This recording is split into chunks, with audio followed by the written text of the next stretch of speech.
What's up, What's up, my man? How you doing? man? It's I'm fine. It's nice to talk to you live, and I just wanted Definitely, to man. tell Definitely. you that I'm inspired by you.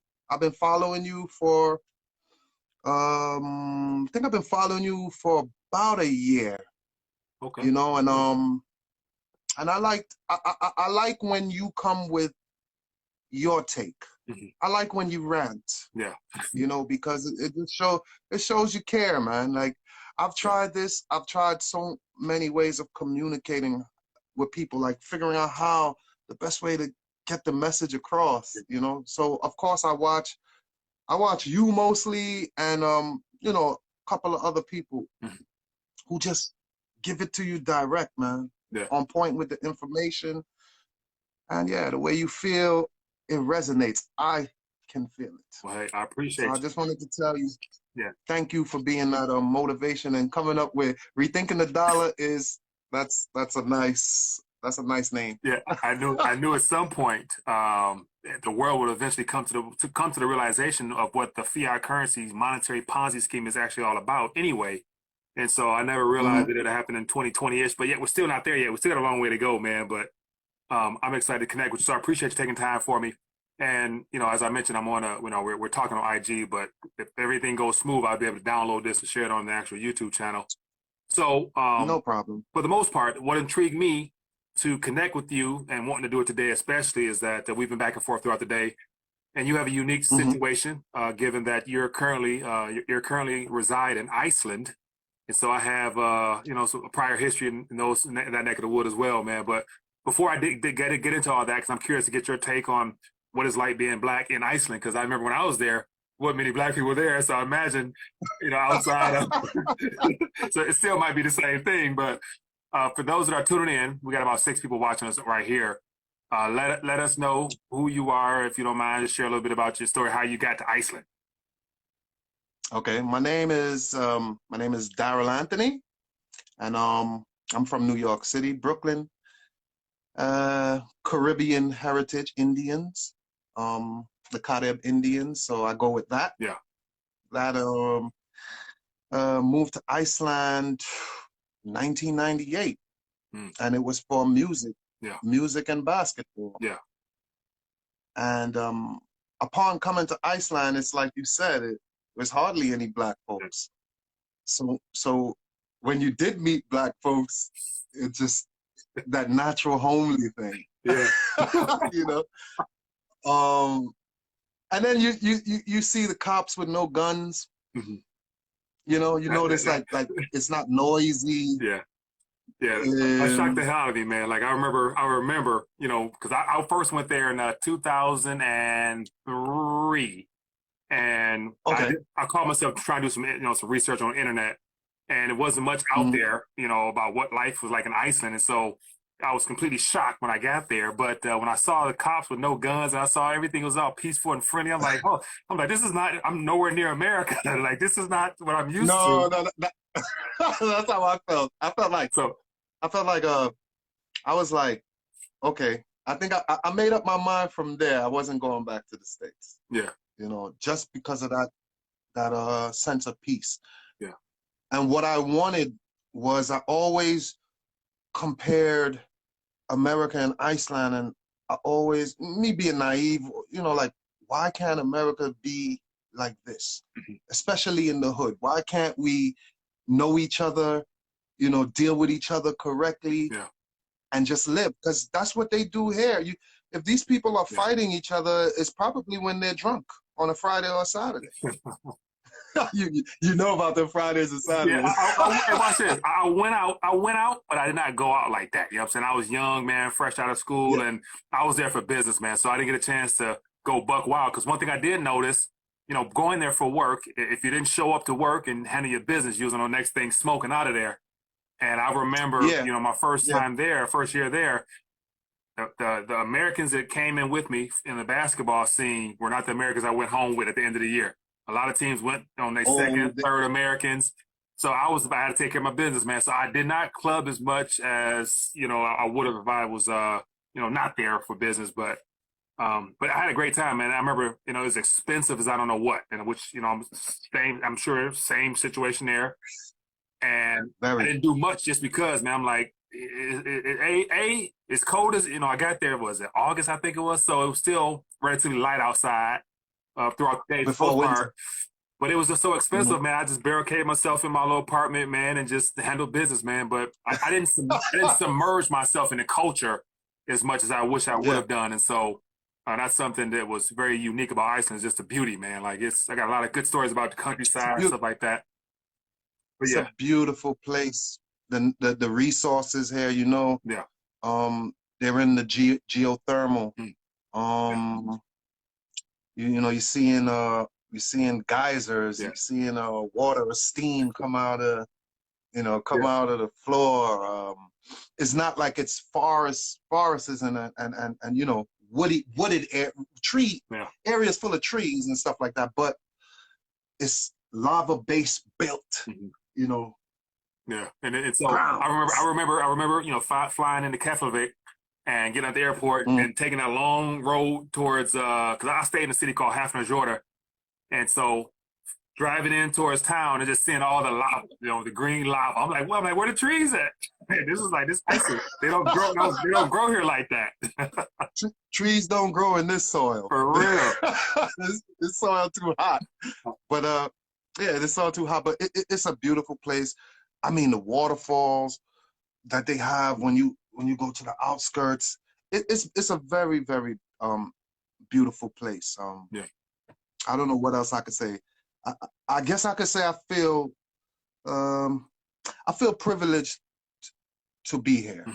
I'm glad that I took that chance to go see Iceland, and I'm glad that I decided to stay. I've learned a lot here. How was your Iceland game? All I remember Tak Fide. That's all I remember. Yeah. Tala smart Islandska. Whatever that means. I can talk. Yeah. I'm just saying, Tala, I talk. Small, it's like small. Yeah. Islandska, which is Icelandic. So I talk a little bit of it, but nowadays everybody speaks English. In Iceland, everybody's talking English. Yeah, that's one thing. That's one of the sad parts about my little time there was all the young kids at that time, which I'm assuming might be the case now. They were heavily influenced by America. So I remember going to the mall and everything was Americanized, and so everybody wanted to be in America. So nobody would teach me the language because they spoke English. They want to know about my life, and I'm like, I'm here to learn about you guys. You know what I'm saying? Like, how do I get down? But the lamb and the fish, you know what I'm saying, is like no other in the world. Like so that's you eating good. You know what I'm saying? Yeah, they are influenced, by American culture. At least from the side that I'm on. Well, I'm not so much into hip hop music anymore. I'm a musician. I do reggae. I'm Caribbean, so I have these vibes. I'm like a walking jukebox. Yeah. They say I'm a legend here, and I let them say that. Yeah. Cool. I know I put my work in to just do what I love. Yeah. They're influenced, by definitely the hip hop culture. But what they have done now is took it and made it their own. And in some ways, I think excluded the originators. I'm one of the originators. Really? So they call themselves doing it on their own? They're doing it on their own without you, huh? Yeah. They're doing it on their own without the English influence. Yeah. But they're doing the same thing, like the money to the heirs, this lifestyle. And you've been to Iceland. Yeah. You and I know that it might look real to somebody else somewhere else in the world. Right. But for us being here, we know, dad and mom probably put some money inheritance into you. You get what I mean? Yeah. So.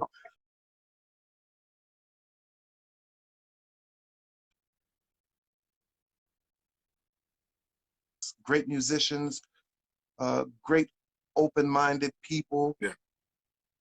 and probably more blacks here. I hate using the word blacks, Mike, because I know that it's a paradigm thing. It's a lot of colored folks here now. Yeah.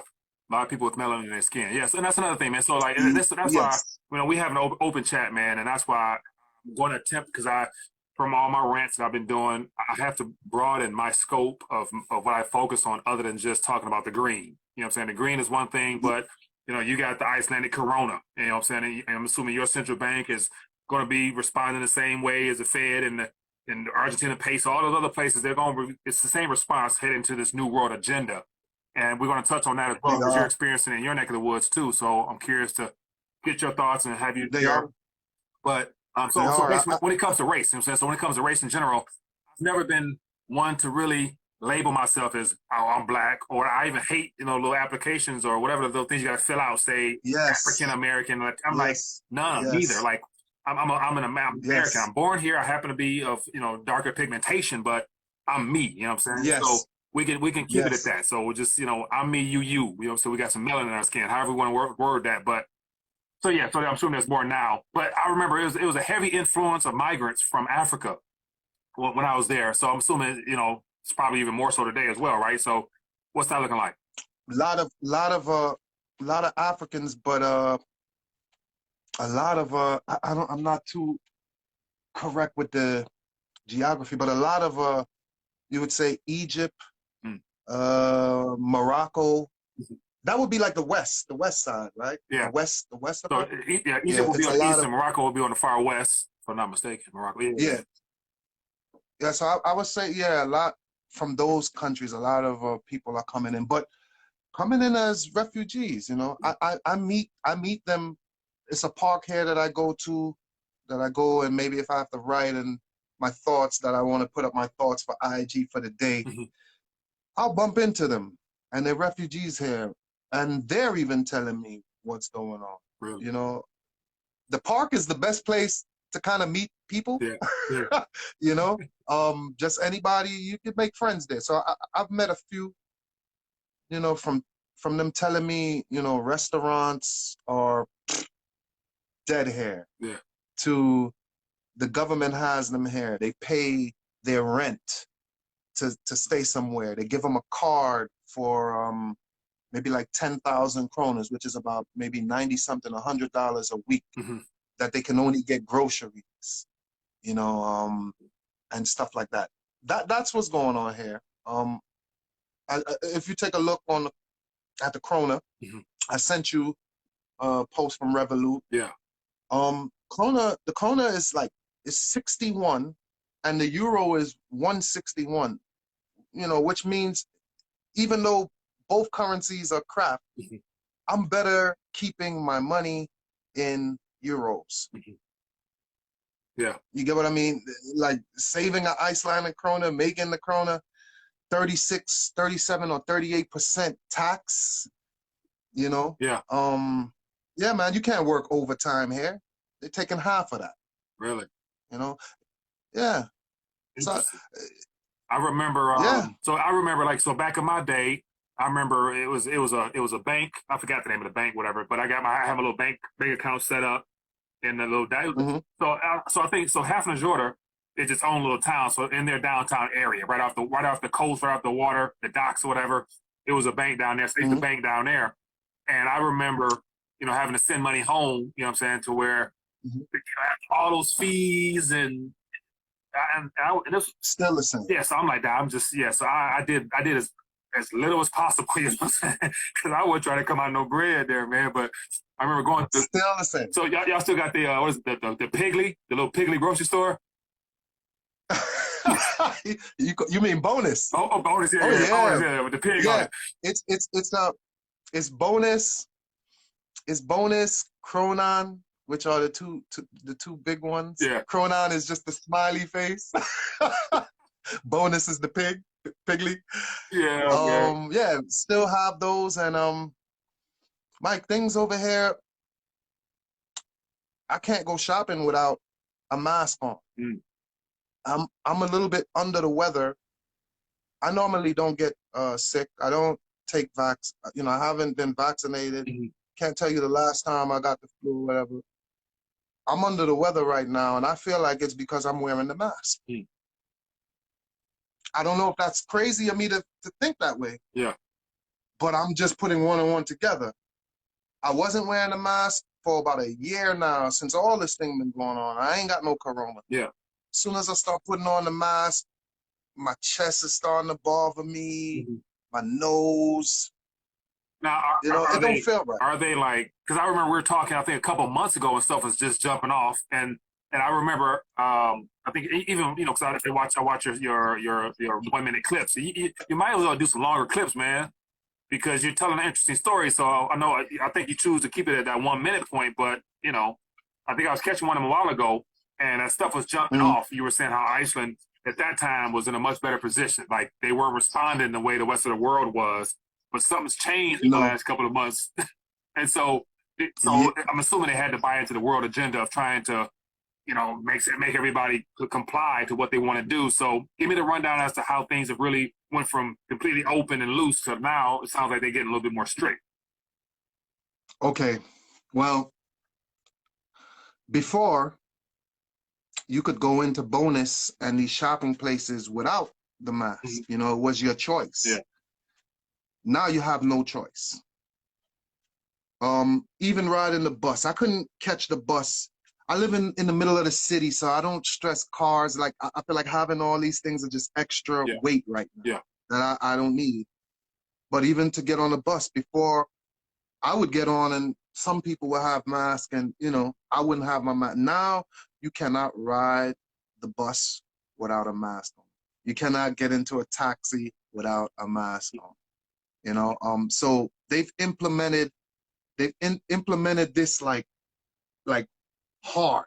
I'm talking about if you don't follow these rules, I'm guessing the store owners, it's fines. They get fined. Yeah.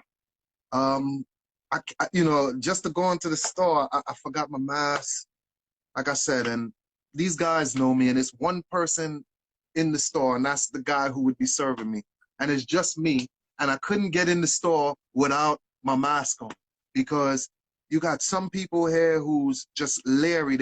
What I know with them is that a majority are gonna follow the rules. Yeah. They for me, I feel like they've conformed too easy. They took away. I'm giving you more. They took away the Friday and Saturday nights of partying. It went from 7 o'clock. It went from well, normally partying in Iceland, it used to be it started at 10 and it ended at 5 o'clock the next morning. Yeah. They ended up changing it around from 7 o'clock after the evening, 7 o'clock p.m. to 11 p.m. Yeah. What else can I say? Wow. What else can I say that I know that they've got? For instance, my kids are wearing masks to get on the bus to go to school. And they're actually practicing this 2 feet distancing, social distancing. It was probably 6 feet over here, but it was like 2 meters over there, something like that, 3 meters or some crap. Yeah, 2 meters. Yeah, 2 meters. They're doing it with the kids. So for me, what what I see going on is like, it's like they're preparing people, training us. They're training us for this new normal. And me as a parent, 2 boys and a girl, I don't want them living in this. Yeah.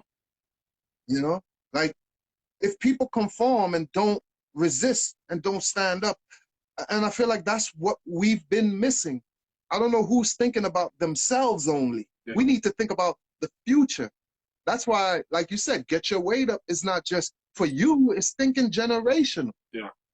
We have to think generational. The next generation is what? Generation Z, if I believe so. The younger is like from we have to think about them and prepare, you know, prepare this world for them. We know technology is going to be here and new stuff, and that's what they're into. My sons are into the games where you get the coins and so forth.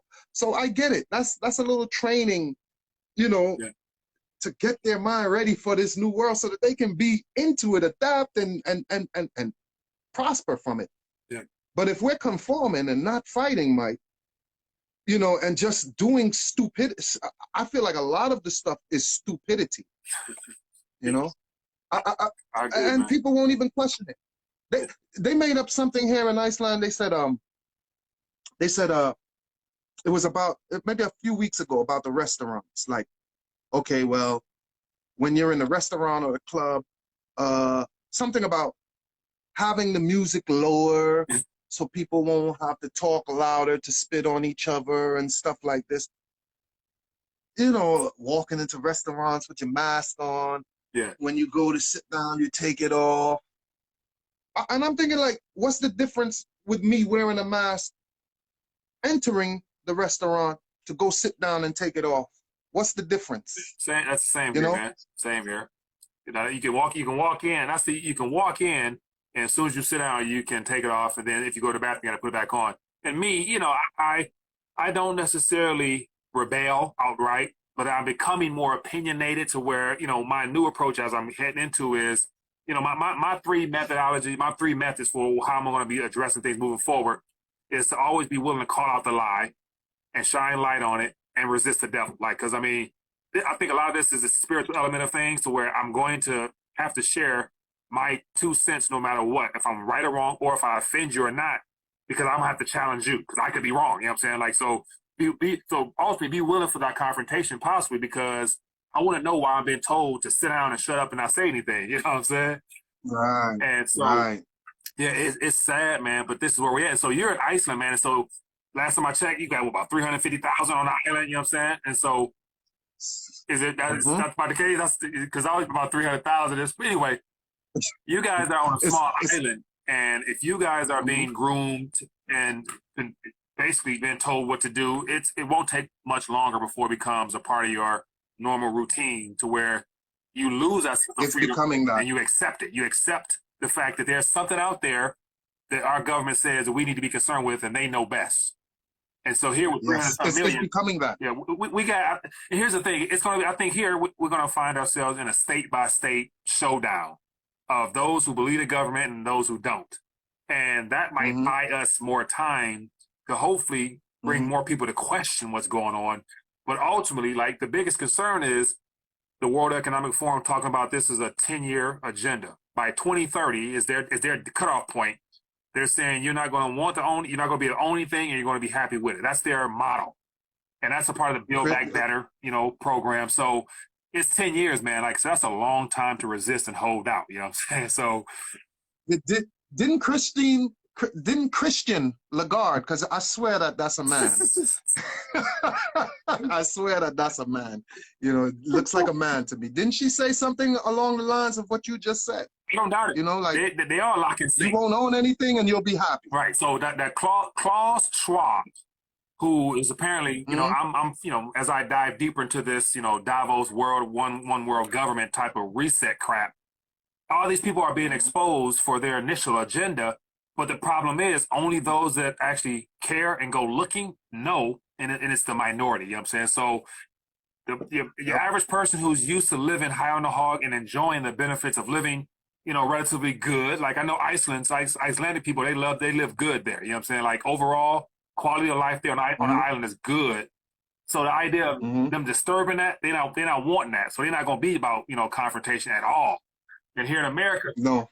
I mean, Biden has made it clear with his Build Back Better that they want to continue to build out the middle class, which to me says they're going to shrink the middle class or the working class. Yep. And then that's going to leave those who have and those that don't. And it's going to take time to do that, but I got to fight. I got to resist.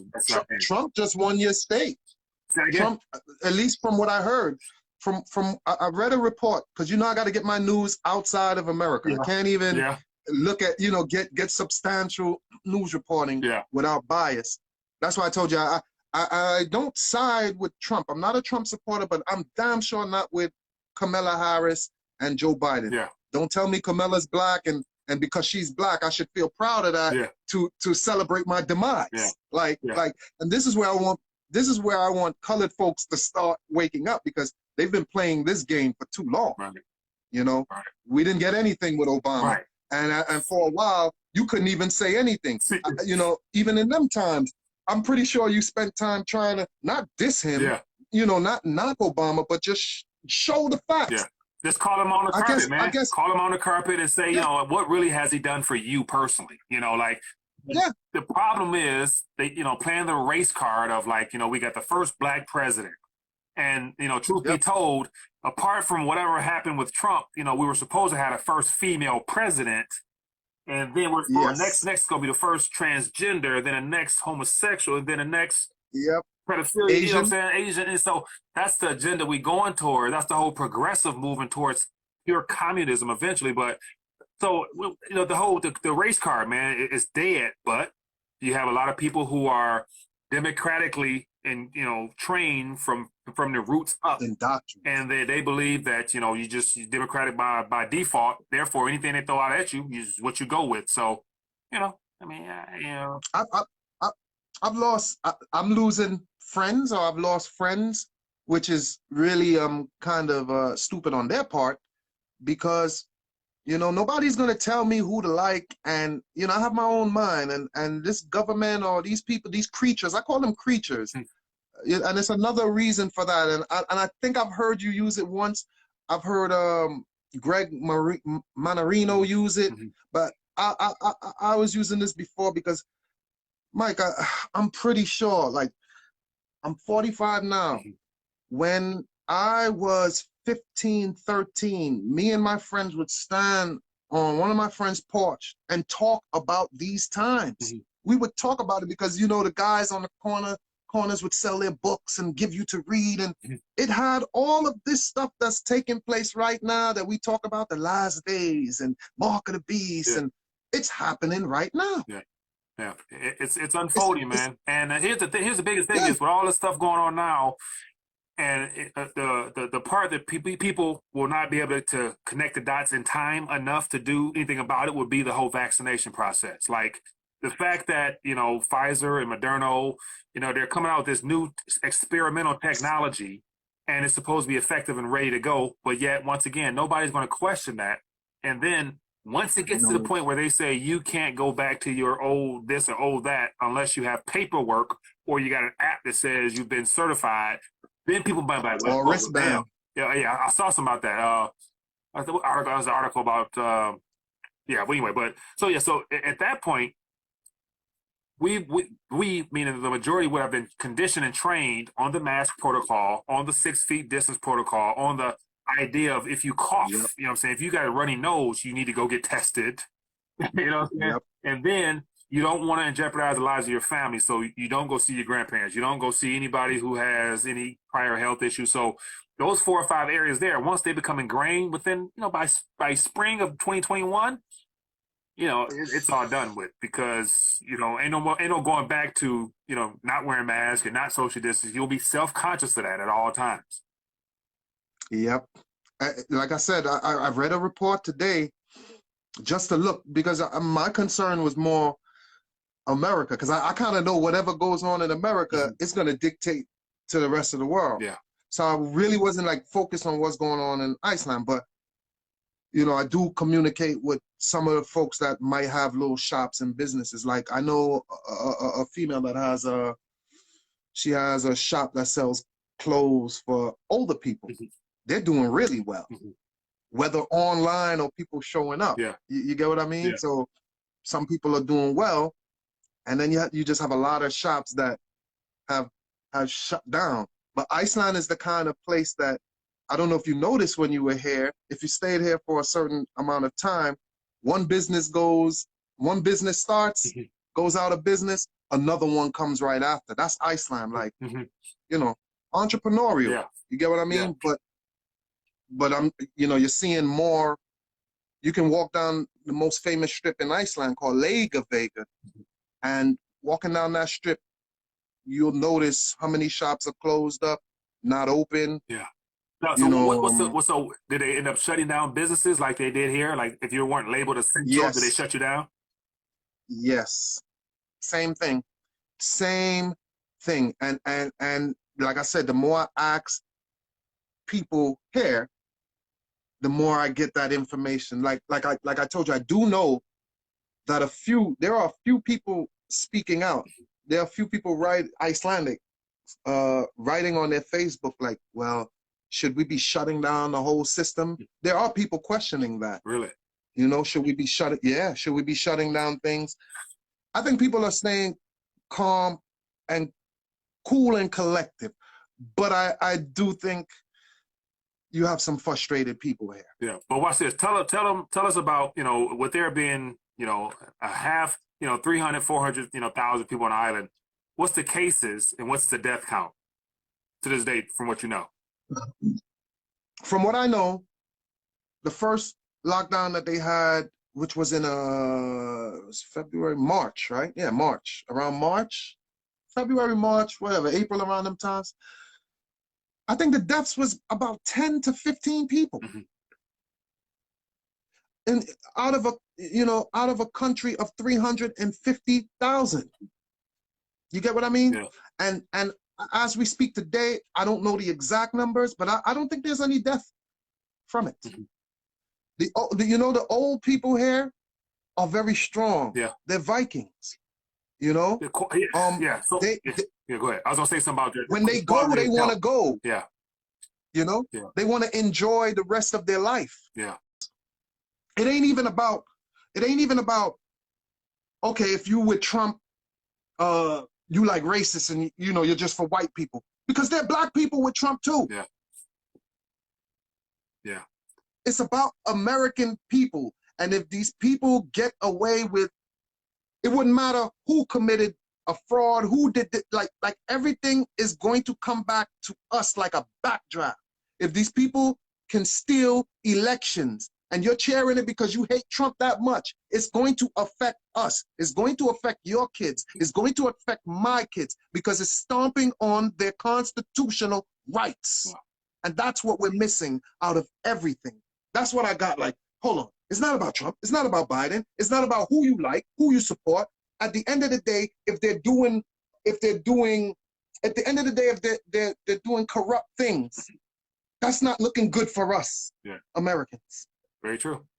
And so I'm glad you hit on the because I've just came across a guy who I never knew who he was until I guess he just got murdered or whatever. But Mo3 or something like that, or Mo3. Yes. And so I saw that it was trending or something like that. So I went to his page and I'm seeing this guy, and so the hip hop culture. I'm a music lover, but I don't follow everybody. My genre has changed drastically since, and now I know all you need is a good hook and a beat, and you can do whatever with that. So the game is not what it used to be. Singer.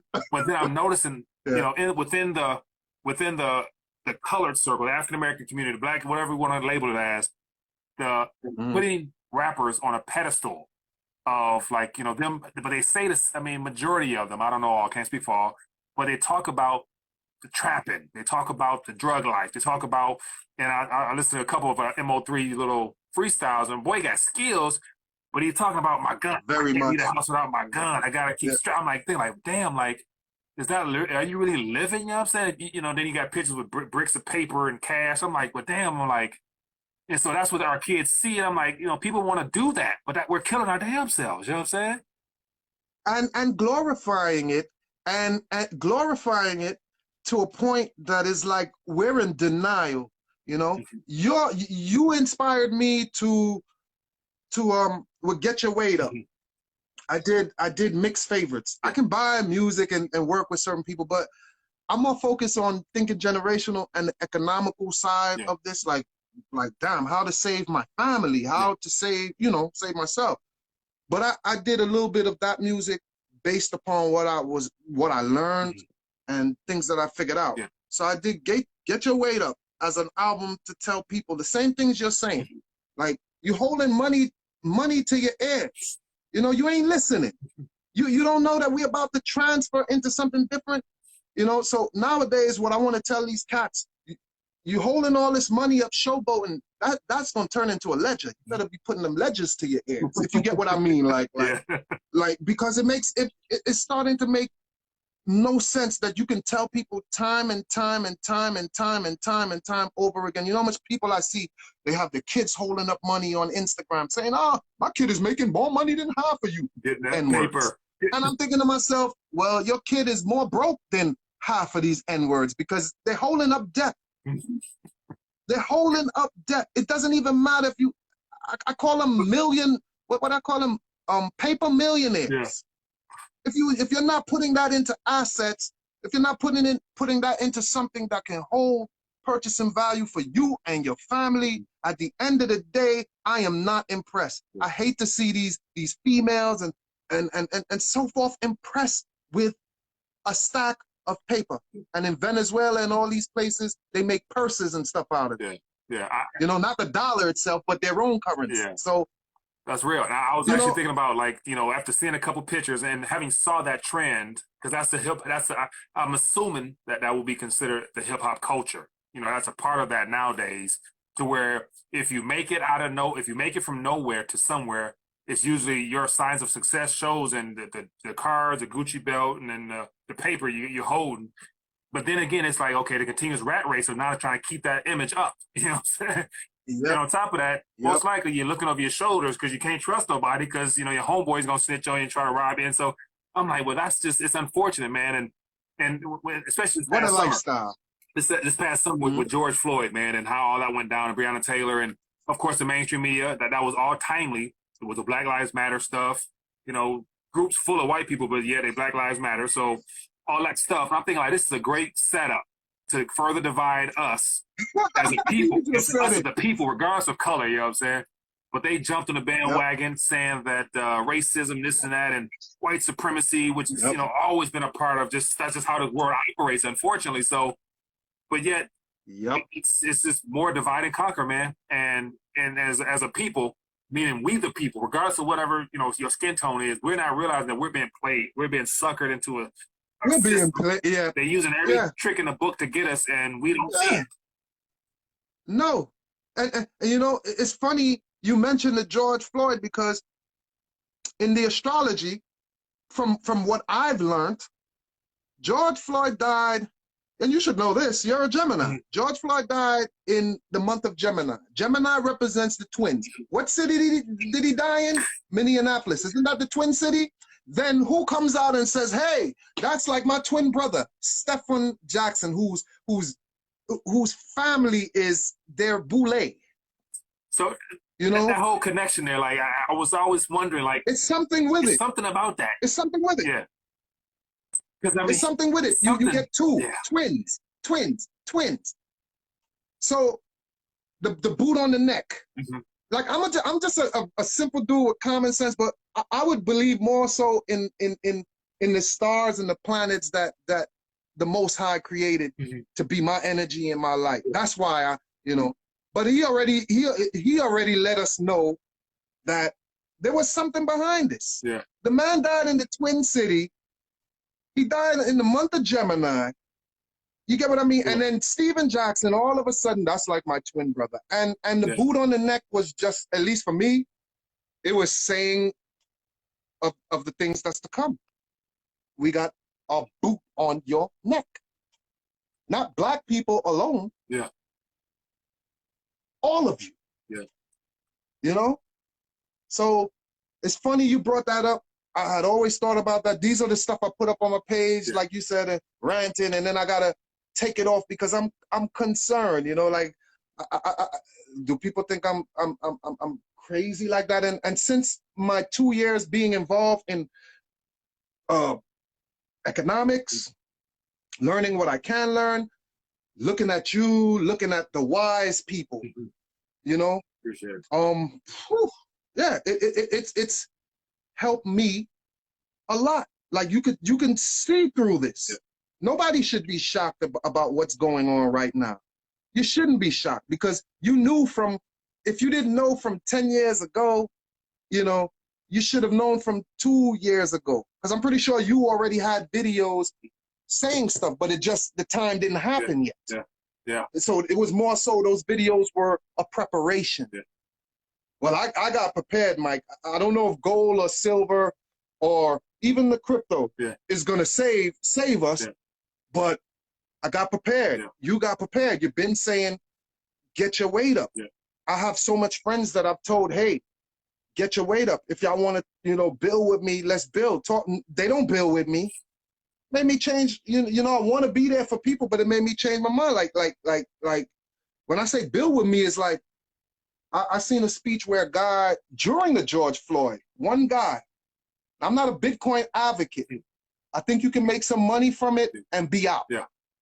You get what I mean? You don't have to, but it's good to have something that's rare. Yeah. It would be kind of like silver and gold, Yeah. There was a black dude speaking during the George Floyd. He mentioned that black folks, once again I use black folks, but that color folks should get into that. Yeah. I've been saying that. Take $10. Yeah. Put it in there. If you would have took $10 at the beginning of October and put it into Bitcoin and left it there right now, that your $10 would have at least seen some kind of growth. It could be 100 right now because it's at 17,000. Yeah. So you could have took $10 and you get what I mean and put it in at 9,000. You're still earning something, and I think that's why he dropped the message. Like it's saying, hey, let's leave these people with their money. Let's leave them with their system, even if maybe I don't know who created Bitcoin, but I researched the name Satoshi Nakamoto, and it means something. It has something to do with what did I get out of it? Intelligence, central intelligence. So I already knew where it's coming from. Check it out. Check it out. Go. Like when you get the chance, just the names are there. Yeah. Satoshi Nakamoto. It's Japanese. It has a meaning. Yeah. And it's the center of intelligence. I can't remember everything. I wish I had my facts on, but that was the main part. People gonna say the CIA. I told you, Central Intelligence Agency. I told y'all it was the CIA that did that. But they do. Yeah. They do. Somebody, I heard you speaking about this, and then when you speak about it, it's like that's what get me like more. It gets me down to earth with the crypto. Yeah. That's why I listen to you because you don't big it up. I want to be open. Right. Let's just be upfront, transparent. Let's go pros and cons. Let's not just sell people on the fact that it's changing the world. Right. And I'm like, it looks like, well, according to what I'm seeing, is that those who are early adopters or just getting in now, they're all waiting on regulatory compliance, which means that they're waiting on the government to accept it, which means that they're going to allow the government to tell them how much they can keep when it's taxation time. You know what I'm saying? So I'm like, I thought the peer-to-peer process was supposed to be to disrupt the banks. So what happened to all that? So the banks are getting in now. Yep. So you're right. So I'm like, if you got in and, I look at it as just another outlet out of a dying system. But yet there's ulterior motive at the end of this to where the majority will not be able to say they've made it out and completely, clear and free and able to really elevate their life beyond the norm. Whereas in metals will definitely preserve longer, under a rock, right. You know what I'm saying? Most likely. So, if you got both, you can't go wrong, but you definitely want to be holding just paper, you know what I'm saying? Or digital blips up a screen in your bank account, you know what I'm saying? I be trying to tell these people, like 2 years ago, Mike, you couldn't have talked to me about this. I'd be nervous, scared about go, like you sure? Like I took the chance, I took the risk like you. Like we're taking chances, we're taking risks, we believe in what we believe in. Yeah. And with that comes like the last video, like I said, I always gotta mention it because what got me with you was when you said, I seen you getting pissed, but not pissed in a way like temper, but pissed in that airy way. Yeah. Like, and you said, I don't want to be ranting, but I'm about to go off. And I love that. That's where we need to be. Like, we don't need to see you the same way all the time, at least for me. Yeah. Like, because you're showing how serious it is. And you, if not anybody, you have a family, you have kids, you are an average American, like a human being, so to see that, I was like, whew. And by the way, Kanye West, another Gemini. I like Kanye West. Yeah. I like the way he thinks. Yeah. I like, his ranting. Yeah. We need ranters Yeah. because ranters don't keep quiet. Yeah. But they get told stuff and called crazy because people can't deal with the truth. Right. A ranter's only speaking what he feels is like the truth and it's coming from him. Yeah. And I'll be wrong to tell you what's coming from you ain't real. Right. And on top of it, the rants ultimately are inspired off the top of the dome, and it's not some premeditated thought to where I'm reading off a script. You know what I'm saying? This is just like natural. It's a flow and an energy. Wisdom or foolishness. It's you to decide. You know what I'm saying? But it's going to challenge the narrative. It's going to challenge the mainstream narrative, which is what I enjoy doing. So, hey. Every day I want to say something. Every day. Yeah. Every day I want to say something. Every day I want to speak out on my Instagram or whatever. Whatever forums I have. I don't have that much forums, but I eventually I'll build something. I'm just thinking of what. Yeah. And what I'm doing is because we got a couple people watching here now, and so I'm also going, if everything lines up well, I'll be able to put it on YouTube as well. And so talking to Mr. Lefty Hooks here from Iceland, and the reason we decided to connect was because he has an interesting story, being a person that's from the U.S. in Iceland, and there's not many brothers that look like him. So you're often in a different world all of it in of itself. So, but I'll put your Instagram handle or Instagram URL beneath the video on the YouTube page as well. But let's get ready to wrap this up, man. I appreciate you taking time for me and sharing your 2 cents and your life over in Iceland and same here. Where you at, man. And definitely we'll do this again. And it's gonna be interesting times ahead, my friend. But I'm curious to see how Iceland responds. You need to come for a visit. No, that's what you need to do. I think it was beginning of this year. What was that though? Was it Wild Airway went out of business, man? Yeah. And I was pricing tickets. I was actually heading that way because I still keep in contact with a lot of my guys over there. So I was trying to make my way over there, but airlines were out of business, dog. So I hear they're trying to rebalance some things out and open up again, but I'm not sure how all this is going to impact that. So Iceland definitely holds a dear place in my heart, man. I enjoyed it, and I actually got baptized, man, at Crowson Church right off the service drive there, man. So yeah, Iceland is this stuff place for me, man. You got baptized in Iceland? That's a good thing. In Iceland, so like out of nowhere, like because as I mentioned, man, I was about my business, so I was in the weight room, the gym, and then church. You know what I'm saying? Faithfully, you know what I'm saying? So, yeah. It was, I think it was Pastor Gunnar something Gunnar, you know what I'm saying? and I might know who you're talking about. Because it was the pastor and his wife, they were older. This was, 15 years ago, so hopefully they're still here. But it was a family-ran church, but it was, good times, man. So I haven't been back since, but I do. It's in my heart, you know what I'm saying? So hopefully one day, man. Let me point this out to you before you go. Iceland is one of the 10 safest places to be when shit hits the fan. I read up on that too. Yeah. You even have Slovakia where the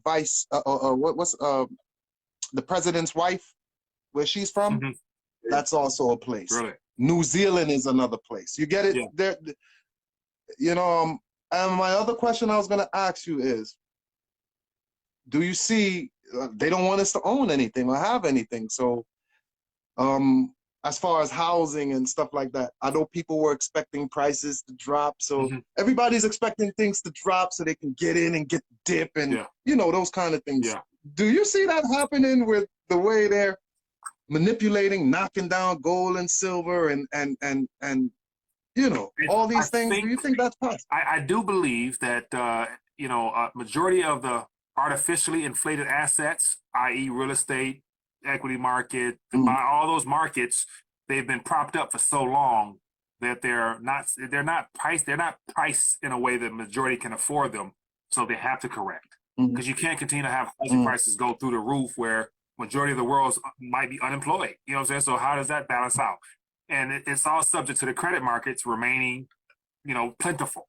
And I think in this next definitely 5 to 10 years, as they try to go to that one world type of crap, credit will not be readily available to citizens in the U.S., especially if we're not producing as much, if our debt's through the roof, and they're going to eventually change the governmental structure in general. I think this current election we're experiencing now is the last election of this country, I believe. Yes, I agree. I agree with you on And that. as a result of I that, don't see how that debt is getting paid. it's not. Mike. It's not. So I mean, as this digital dollar crap comes out, they're going to have to reshuffle the deck. Mm-hmm. You know, they're going to nationalize the banks, run it all up under the Treasury or the Fed. Try to, you know, either wipe away all those past debts, basically give everybody a clean slate. But if you got a zero slate, meaning you owe nothing, you also don't own anything. So where will you have the revenue to purchase anything? So who's going to be able to afford a house? So it has to come down. So what will it come down to? I don't know, but I think we're due for a complete. We need a jubilee, but yet only those that actually hold assets that appreciate in whatever you price them in will be able to actually even attempt to try to get into something new in that next currency. So I think there will be a correction. So you do see, because you just said some. Yeah. So you do see some people able to prosper. I do see financially. So with this jubilee. That's the biggest thing. Like, you know, like, okay, you can have all the weight and all the crypto you want, but we're heading to a system that is solely digital, to where whatever you do financially, you're gonna have to do it through your phone on an app, which means that the first app you're gonna have to probably have will be the vaccine app, or whatever it is that gives you permission to go into a building, to go into a grocery store, to go into the bank, to go into anything you do, or to get direct deposit. You gotta have everything. You gotta have your credit score up to snuff. And so if everything's done this way, where do we go to contest this? You know what I'm saying? It's an app. They just shut you off. You silence it. You're done. You know what I'm saying? So with all that weight, borrowing from some type of barter system, or being able to actually have small communities where you can exist via, you know, exchange of stuff physically still, it's going to be hard to really get involved in like the credit market as it reboots itself back up, because they're going to have some type of credit for businesses to kind of pick themselves back up. So unless you're sitting on something that has appreciated, and whatever the nominal terms you're going to price it in, you won't have much to really, you know, start over with. So, but there will be a way of preserving wealth. Of course, metals has always done it. Cryptos definitely will be an outlet. But I would, at this current moment, I'm more concerned with this governmental structure and the society as a whole as to how we're going to be treated over the metals and stuff. Because you can have all the weight in the world, but if you can't leave your house, you know, what the hell good does it? You know what I'm saying? Right. What can you do with that? Right. So,